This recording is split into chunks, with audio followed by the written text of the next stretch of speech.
High বন্ধুরা, আমি সুতনু পেটুকের পাঁচালির নতুন একটা পর্বে আবার তোমাদের সকলকে স্বাগত জানাই।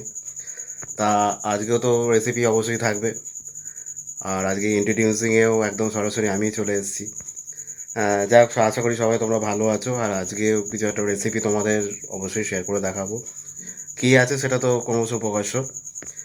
আর আজকে মাঝে মাঝে তো জানাই যে আমার যে রেসিপিগুলো থাকে সেখানে মাও সাহায্য করে।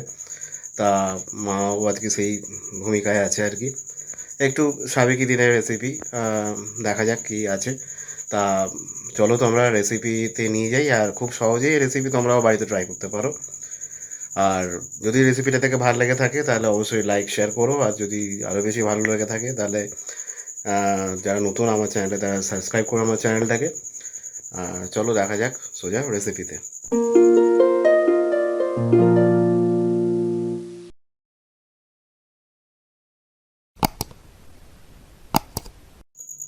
আমার আজকের রেসিপি পুরোনো দিনের স্টাইলে পুরোনো দিনের একটি রান্না, কুলের চাটনি।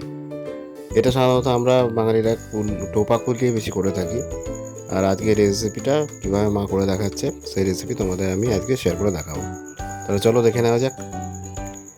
কুলের চাটনি তৈরির জন্য প্রথমে একটা প্যানের মধ্যে আমি 3 টেবিল স্পুন মতো সর্ষের তেল নিলাম। এই রান্নাটা সর্ষের তেলেই করতে হবে। তারপর এখানে 2 টেবিল স্পুন মতো পাঁচফোড়ন দিলাম, কারণ চাটনি বলো টক বলো এসবে পাঁচফোড়ন শুকনো লঙ্কার কম্বিনেশনটা খুব ভালো যায়, সেজন্য 2 শুকনো লঙ্কা এর মধ্যে দিয়ে দিলাম ফোড়ন হিসাবে। এরপর এর মধ্যে দিয়ে দিলাম 5-6 পিস মতো, আপনারা যেরকম কোয়ান্টিটি চান সেরকম মতো এই চপড টমেটো আর কি, এরকমভাবে টমেটোগুলো কেটেছি।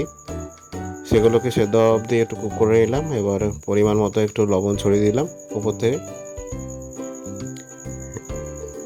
আমাদের মেন ইন্টেনশনটা থাকবে এখানে টমেটোটা গলে যাওয়া অবধি। তারপরে এখানে একটু হলুদ দিয়ে দিলাম কালারের জন্য।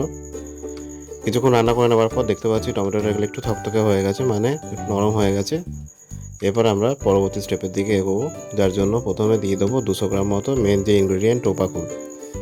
বাজারে এটা এই সময় খুব বেশি অ্যাভেলেবেল, তা ওইটা দিয়ে দিলাম। এবার দিয়ে দিলাম এর মধ্যে 1 কাপ মতো গুড়। ঠিক আছে, এই চাটনিটা তৈরি করতে চিনি ইউজ হয় না, এখানে গুড় দিলেই বেস্ট। তবে আপনারা পারলে চিনি দেবেন, কিন্তু এই রান্নার সাবেকি স্টাইলে গুড়টাই বেস্ট। ভালো করে মিক্স করে নিলাম। বয়েল হওয়া অবধি একটু অপেক্ষা করবো। খুব সহজ রান্নাটা, বেশি কিছু নেই। দেখতে পাচ্ছি একটু পরে বয়েলও চলে এসছে, মানে আমাদের চাটনি রেডি। ওপর থেকে একটু সুগন্ধের জন্য পাঁচফোড়ন গুঁড়ো ছড়িয়ে দিলাম 1 টেবিল স্পুন মতো। নাড়াচাড়া করে নিলাম। এবার আমরা ফ্লেম অফ করে দেবো, একটু স্ট্যান্ডিং টাইম দেবো, দিয়ে সার্ভ করবো পুরোনো দিনের স্টাইলে এই কুলের চাটনি। কেমন লাগলো আমাকে অবশ্যই জানাবেন। যদি ভালো লাগে তাহলে লাইক শেয়ার করবেন। আর আপনি আমার চ্যানেল নতুন হয়ে থাকলে অবশ্যই চ্যানেলটাকে সাবস্ক্রাইব করতে ভুলবেন না।